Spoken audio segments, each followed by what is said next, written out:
50 પૈસા 2 રૂપિયા નોટ હોય 5 રૂપિયા હોય 10 રૂપિયા હોય જે હોય એક કઈ જણ બાકી નથી રહેવાનું આપણે બધાએ જોડીમાં લાંબો હાથ કરી અને પછી આપણે પોતપોતાના ઘેર જવાનું છે આવો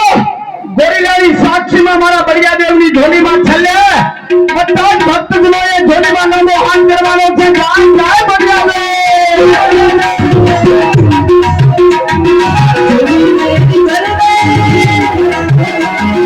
मेरी